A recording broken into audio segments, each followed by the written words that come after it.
Thanks to the support as a channel member, Chris Graves. Oh, we haven't won a game of football in any competition for about 2 months. Playing in the Champions League has absolutely ruined us. Now we have to go away to AC Milan. This will be fine. Hello, welcome to part 60 of the Tour de France. I'm Kevin. Coming up on today's episode, we are away against Milan in the Champions League, and then depending on how that goes, I might show you Villarreal in the Champions League as well, or we might do a league game. We'll figure something out.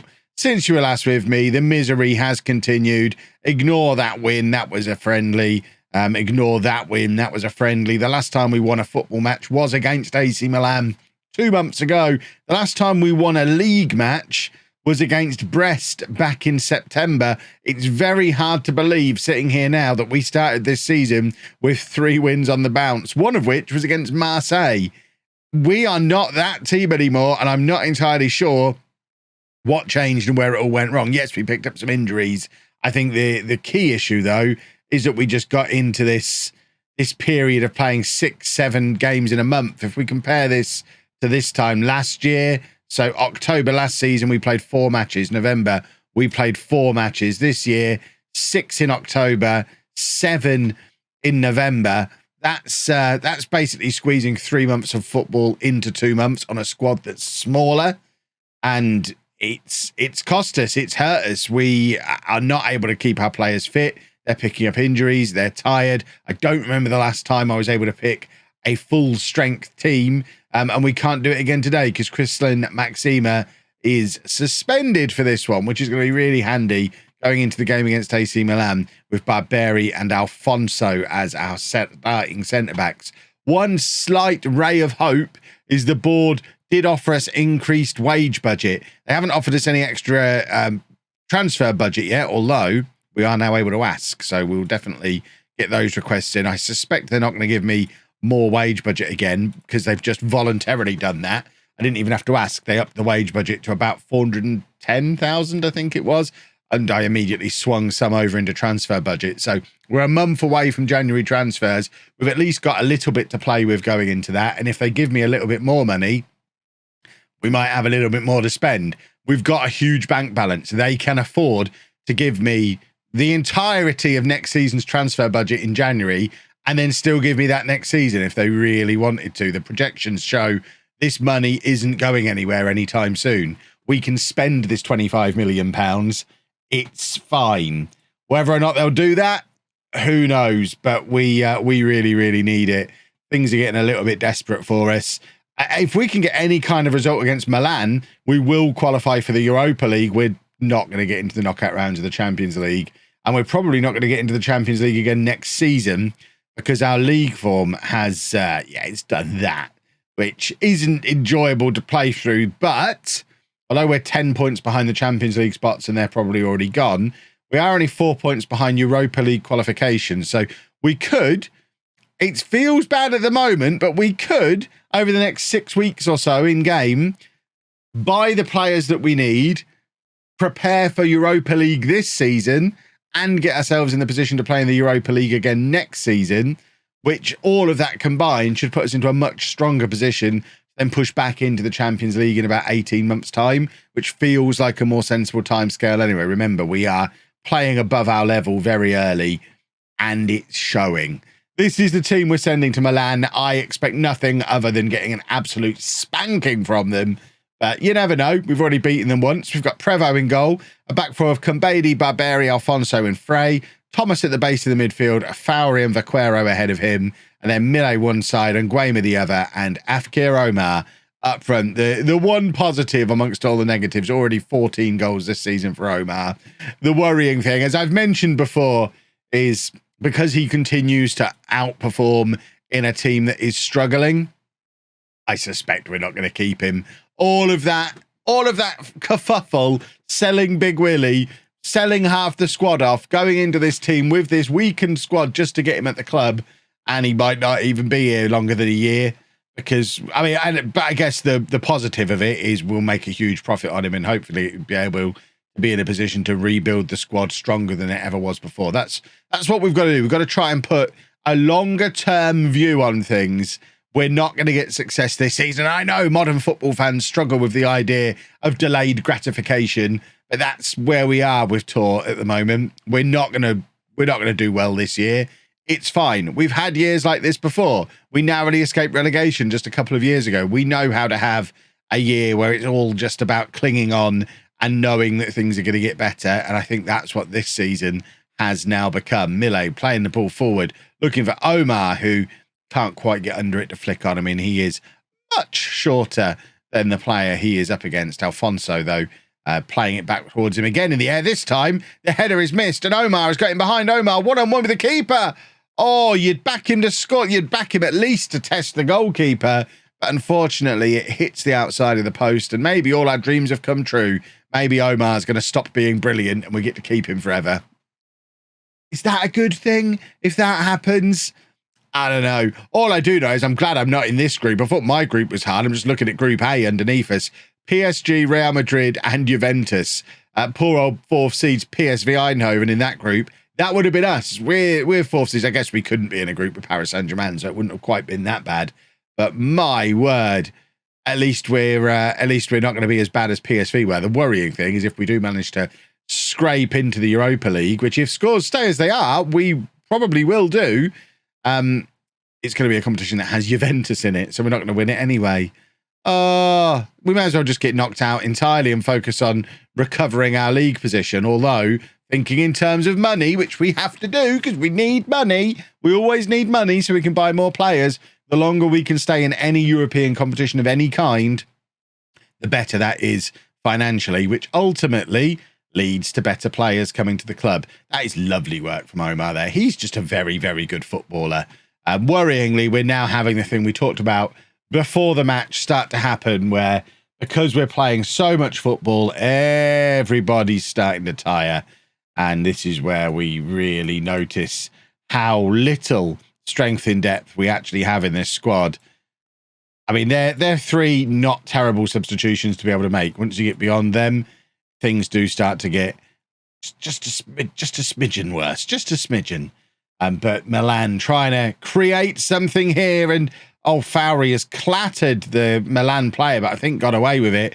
And we are trying to do a counter-attack, trying to sneak past the defender again with a ball over the top for Omar to chase. But once again, the defender steps in, heads it clear. They're not going to let us sneak in behind them twice in the match. We did that once already.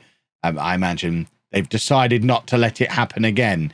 But here is Di Girolamo, the Italian player who returns to Italy here in this match. And Omar now shooting from range. I mean, he had Fowry completely unmarked just inside of him there. I don't know if he was able to see him because of the angle of where he was compared to the direction that Omar was facing. But it does seem a little bit wasteful to have that high and wide shot from there when there's a proven goal scorer in a good position. He should have known Fowry was there even if he couldn't see him. That is not a penalty, referee. The ball has never made it anywhere near the penalty area. If you're trying to tell me that that guy, that Tonali, is stood in the penalty area when he gets fouled, I'm not having it. There we go. Good work, referee. Excellent ref, this one. Always thought he was good. Top refereeing. But it is a dangerous free kick from Milan on the edge of the area. And it's whipped in, and they do score from the free kick. So, frankly, it might as well have been a penalty. It's a lovely free kick. And our second string defenders, even though, I mean, we only have one first string defender, but our second string defenders have actually clung on valiantly for a lot of this match, but ultimately are beaten by a set piece, which is a very upsetting way to get beaten. And I keep forgetting that in the Champions League, you can only make 3 substitutions. I'm so used to making 5.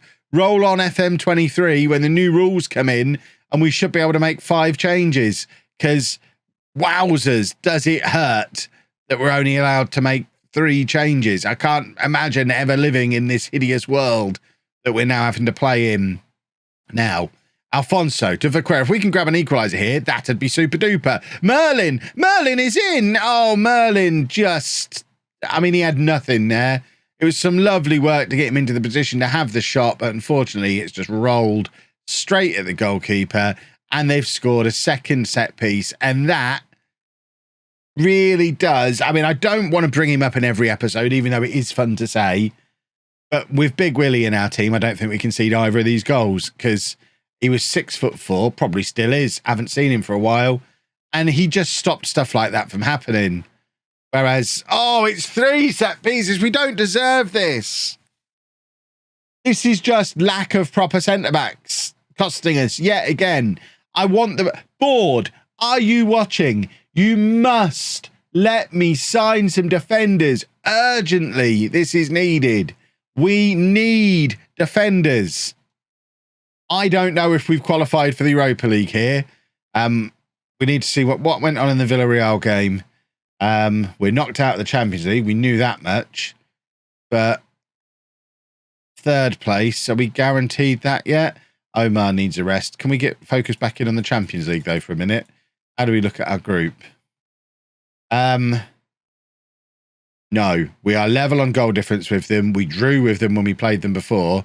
We do play them at home in the final game.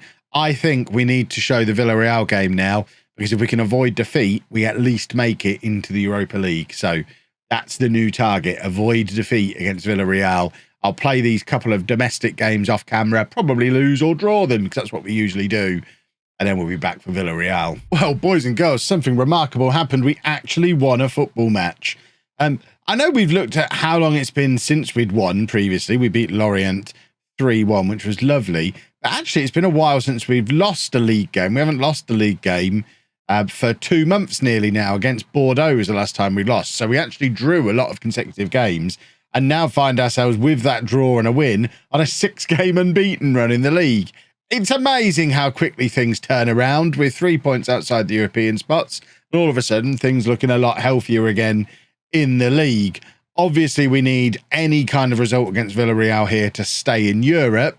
That's going to be tricky, especially because the board wouldn't let me have any more transfer budget. They did up the wage budget again, put the wage budget up to 430,000, which we've then converted a bunch more into into transfer budget. So although they didn't give me any transfer budget, we are in a position where we could sign someone for £3 million and pay them £30,000 a week if we could identify the right guy. The problem is we very much need a centre-back, and he doesn't exist, the centre-back that we need.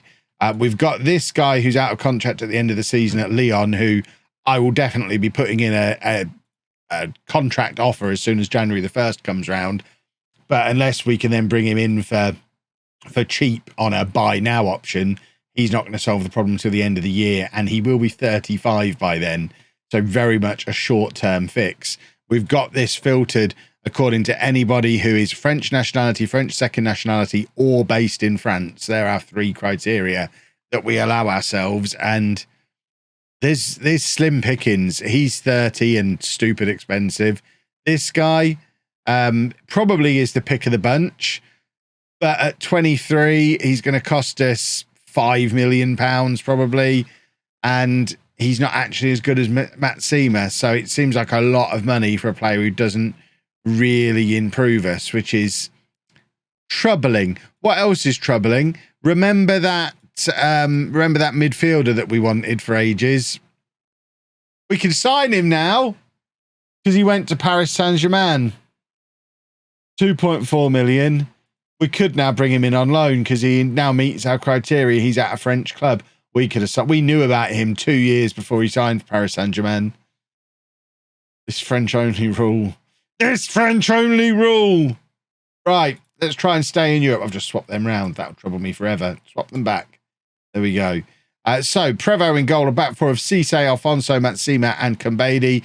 Thomas at the base of the midfield, Lepanen and Fowry ahead of him. Then Merlin and Guema supporting Afkir Omar up front. I am kind of resigned to the fact we're probably going to be selling Millet in January as well. He wants to leave. He's not playing well. He's being disruptive. It is ridiculous because, like I think I said in a previous episode, I agree with him. He's annoyed about the same things I'm annoyed about. He wants us to strengthen the team, and we haven't. And whether or not he'll cheer up if we do bring in some stronger players in January, we'll have to see. But we can't bring in loads of players. We don't have a load of money. I'm thinking maybe a centre-back. And if we can squeeze basically someone to play in Millet's position, they'll be the two. I don't really want to be starting Merlin in the Champions League or the Europa League or in any game, really, on the left wing. I don't mind playing him left back or central midfield. I don't really want to use him on the left wing. But we shall see. Time will tell. And at the moment, we're not losing, which means Europa League. Avoid defeat, Europa League. Lose, and I think we then do finish bottom of our group because Villarreal will jump above us on head-to-head, which I think is how Champions League is decided. And even if it's not, we're level on goal difference at the moment, both on -7. So if they beat us, obviously their goal difference goes ahead of us as well. So we must, at the very least, draw in this game. Obviously, it would be nice for us to just make things a little bit easier for ourselves and pick up a win. Omar trying to play it out to Kambeli. He's played it behind him a little bit, but Kambeli with a lovely pass into Fowry, who is fit, which is nice, but his effort is saved by the Villarreal goalkeeper. Just on the stroke of half-time, we have got a corner. It's Thomas to take in swinger to the near post where Merlin was lurking but couldn't get a proper connection on it. And Villarreal now with a chance for the counter-attack, but it peters out. It is half-time. It's 0-0. We're halfway there towards a wonderful life in the Europa League after Christmas. It's all anyone ever wants. Thursday night football. To be fair, it's great for us. We'll take it. Merlin has snuck it through to Omar.